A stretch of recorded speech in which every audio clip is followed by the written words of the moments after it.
Hello बच्चों, welcome to YouTube channel. बच्चों कैसे हैं? आई होप कि आप बहुत अच्छे होंगे। तो बच्चों आज की इस वीडियो में हम करने वाले हैं एक्सरसाइज 5.2 का, जो भी आपको हमने बहुत सारे क्वेश्चनों को किया है और क्वेश्चन को करते करते हम पहुंच चुके हैं क्वेश्चन नंबर 9 और क्वेश्चन नंबर 10 की तरफ।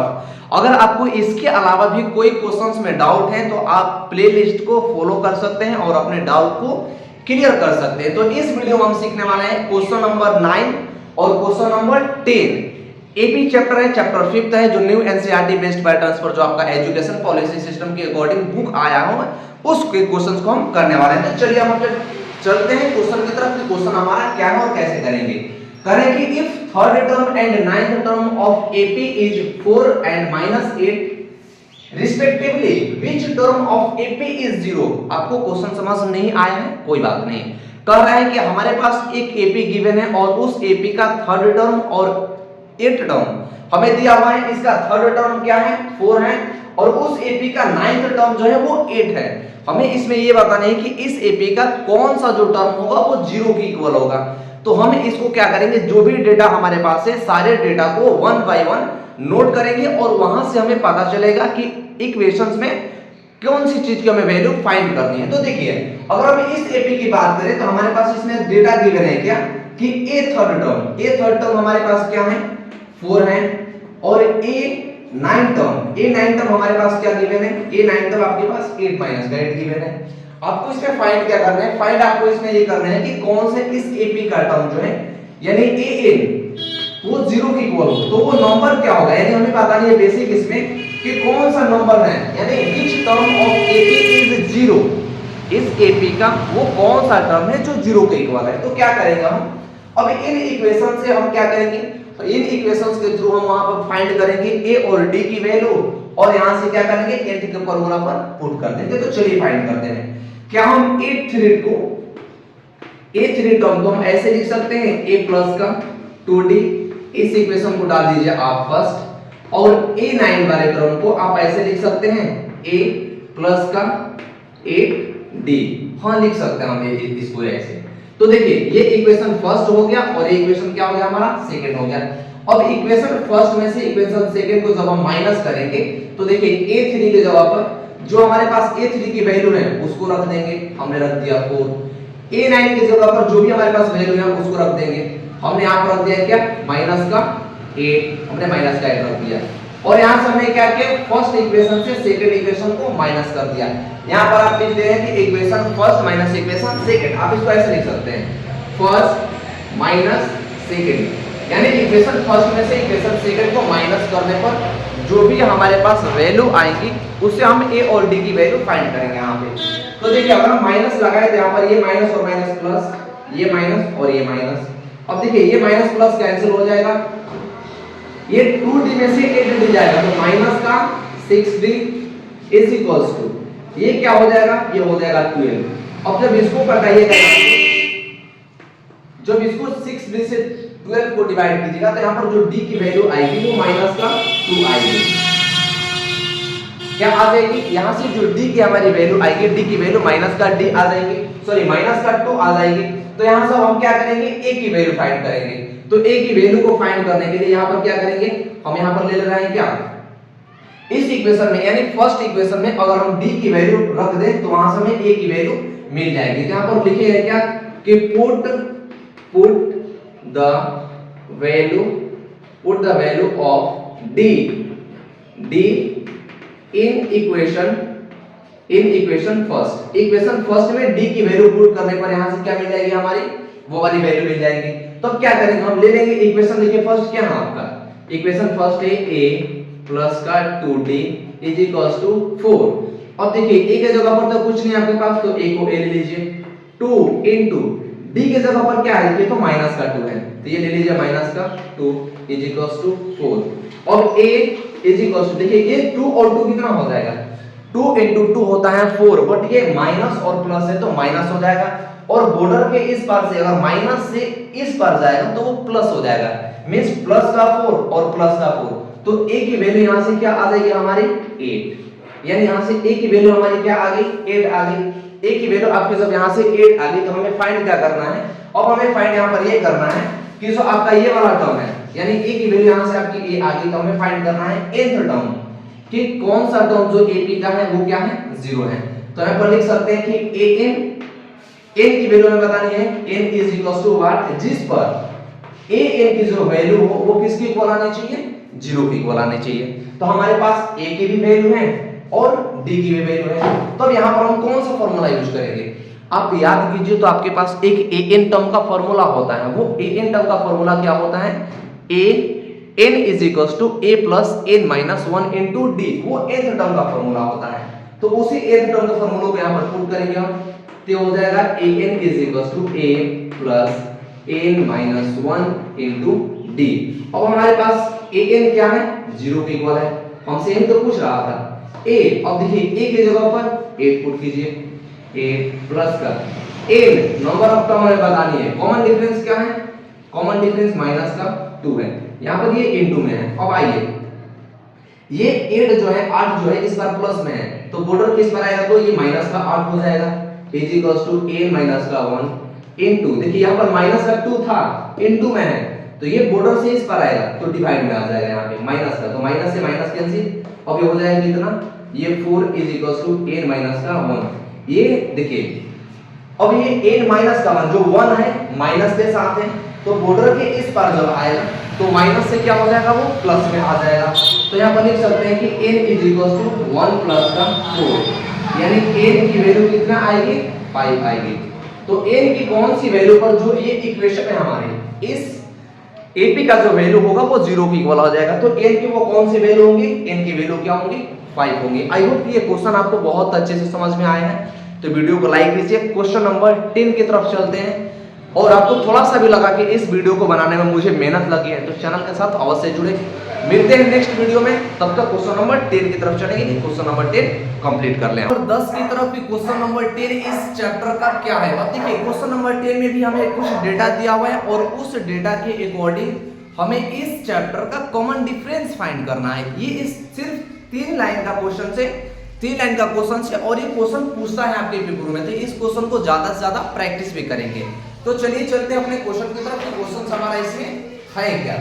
बेसिक क्वेश्चन आपसे कह रहा है क्या कि the 17th term of AP exceeds it 10th term by 7, find the common difference. देखिए आपको क्वेश्चन समझ में नहीं आएगा, कोई बात नहीं। देखिए आपसे क्वेश्चंस में ये कह रहा है कि एक AP है, 17th टर्म जो है AP का, उसके 10वें टर्म से 7 अधिक है, तो उनके बीच का कॉमन डिफरेंस क्या है। तो कॉमन डिफरेंस निकालने के लिए क्या करेंगे, आपसे क्वेश्चंस में ये कह रहा है कि A17 जो टर्म है, A17 जो टर्म है वो 7 ज्यादा है किससे, ये 10th टर्म से, किससे, 10th टर्म से, यानी इसको हम ले सकते हैं क्या, A10। अब देखिए आपको यहाँ पर थोड़ा सा डाउट, यहाँ पर बच्चों का बहुत डाउट होता है, वो डाउट होता क्या है कि हमसे कह रहा है कि जो A17 टर्म है उसके 10th टर्म से 7 ज्यादा है, तो क्वेश्चंस में आपको वो ऑलरेडी कह रखा है कि जो 17 टर्म है उसके 10वें टर्म से 7 ज्यादा है, तो हम क्या करेंगे, अब इसमें 7 को ऐड नहीं करेंगे, क्योंकि जो इक्वल का साइन हमें बताता है, इक्वल का साइन हमें वो बताता है कि दोनों तरफ जो वैल्यू आपकी है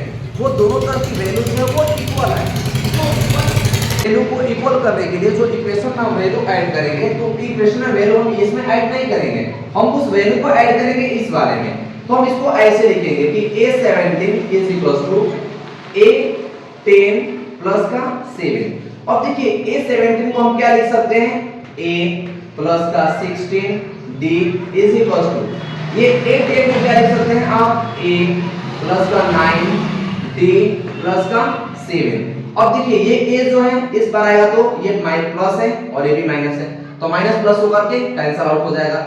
अब देखिए ये 16D, ये जो D है देखिए बॉर्डर के इस पर ये D प्लस में है, तो इस पर आएगा तो माइनस में हो जाएगा, इज इक्वल टू ये क्या होगा 7। अब 16 में से 9 जाएगा, 7D इज इक्वल टू 7, तो D की जो वैल्यू है वो क्या आ गई, D की वैल्यू आ गई 1। जो आपसे क्वेश्चंस में ये पूछ रहा था कि वो कौन सी वैल्यू है, उसका कॉमन डिफरेंस क्या है, यानी कॉमन डिफरेंस का मतलब D की वैल्यू क्या है, 1 है। तो आई होप ये क्वेश्चंस आपको अच्छे से समझ में आए हैं। तो ये देखते हैं, जैसे फर्स्ट ऑफ ऑल आपको कह रखा है क्वेश्चंस में कि which term of AP is 3, 15, 27, 39 will be 132 more than the 54th term। Question समझ आया तो अच्छी बात है, नहीं समझ आया तो देखिए कह रहा है क्या कि इस एपी का कौन सा जो टर्म है, आपको एक छोटी सी एपी दे रखी है और इस एपी का वो कौन सा टर्म है जिसके 54th टर्म से 32 ज्यादा है, मतलब 132 ज्यादा है किससे, 154th टर्म से। तो यहाँ पर हमें वो एपी नहीं पता है तो हम लेट कर लेंगे कि वो एपी क्या है, इन है। तो हम यहाँ पर लेट कर लेंगे क्या, यहाँ पर लिख लेंगे, पहले सॉल्यूशन डाल लीजिए, उसके बाद लिखिए क्या कि let the nth term of AP is let the nth term 32 more than 132 more than 54th term, क्या हो जाएगा 132 is more than 154th term। अब हमें क्या कर रखा है, हमने तो लेट कर लिया कि हमारे पास जो AP है वो nth टर्म की AP है जो 54th टर्म से 132 क्या है, ज्यादा है। तो आपको एक पता होगा यहाँ पर फॉर्मूला कौन सी यूज करनी है, तो हमें nth टर्म का फॉर्मूला यूज करनी है और वो nth टर्म की फॉर्मूला होती क्या है, वो nth टर्म की फॉर्मूला आपकी वो होती है कि an इज इक्वल्स टू होती है a plus n minus 1 into d is equals to, देखिए हमने कौन सा टर्म लिया था, कौन सा नंबर लिया था, nth टर्म लिया था कि n तो वो नंबर है जिससे 54th टर्म से, किससे 54th टर्म से कितना ज्यादा है, 132 ज्यादा है। देखिए आप फिर भी यहाँ पर कंफ्यूज करेंगे कि इस टर्म में हमने n लिया है, n जो टर्म है 154 से 32 ज्यादा है। तो यहाँ पर इक्वल वो सिंबल्स आपको रिप्रेजेंट करता है कि यहाँ पर दोनों तरफ की जो वैल्यू होंगी यानी LHS और RHS की वैल्यू सेम होती है यहाँ पर। तो इन दोनों वैल्यू को सेम करने के लिए हमने क्या किया, A54 जो टर्म था वो 132 से क्या होगा, ज्यादा होगा। ये ऑलरेडी इसने कह रखा है तो हम इक्वल क्या करेंगे, इस पर लेंगे इसको इक्वल के। अब इसको जब सॉल्व कीजिएगा तो इस एपी में देखें तो हमारे पास देखिए a की वैल्यू हमें क्या दे रखी है, a की वैल्यू हमारे पास 3 है। अगर हम यहां से d की वैल्यू निकालें, d का मींस कॉमन डिफरेंस, तो 15 में से 3 जाएगा तो क्या होगा, 12 होगा।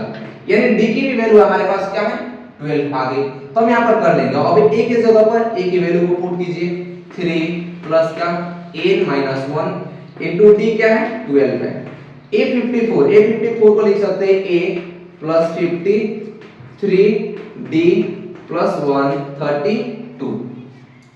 जैसे जैसे आपको a की वैल्यू यहाँ पर देखिए, a की वैल्यू आप पुट कर सकते हैं तो ले लीजिए a की वैल्यू हो जाएगी 3 प्लस का n minus 1 into 12 is equal to, देखिए a की जगह पर वैल्यू पुट कर देंगे 3 plus n minus 1 into d। अब देखिए यहाँ पर d की वैल्यू क्या है आपके पास, d की वैल्यू आपके पास 12 है तो 12 ले लीजिए प्लस 132।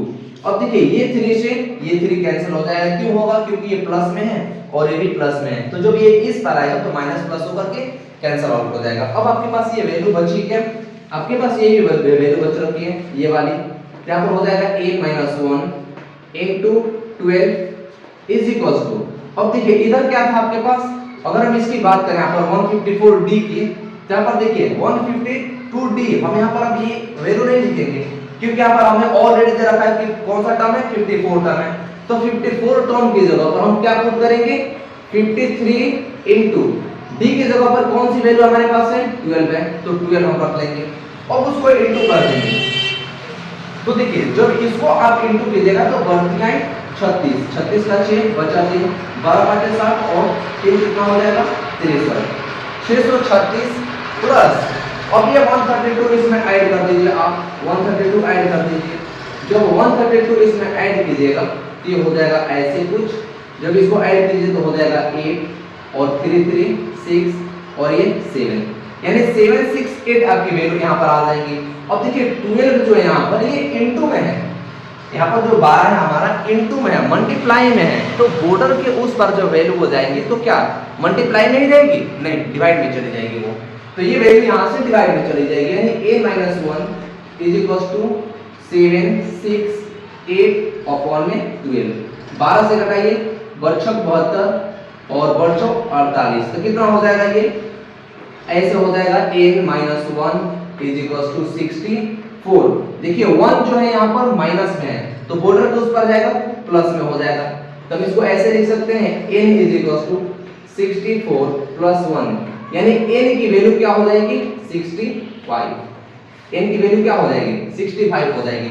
तो आपसे कौन सा पूछ रहा था, मोर देन टर्म, तो वो कौन सा टर्म होगा जो 54th टर्म से 132 क्या होगा, ज्यादा होगा, तो उस टर्म की वैल्यू क्या आ जाएंगे, 65 आ जाएंगे। आई होप ये क्वेश्चन आपको बहुत अच्छे से समझ में आया है, तो वीडियो को लाइक जरूर कीजिए, कमेंट सेक्शन में आप अपना कमेंट जरूर कर सकते हैं। मिलते हैं नेक्स्ट वीडियो में नेक्स्ट क्वेश्चन के साथ। अगर आपको लगा हो कि इस वीडियो को बनाने में हमें मेहनत लगी है तो चैनल के साथ अवश्य जुड़े।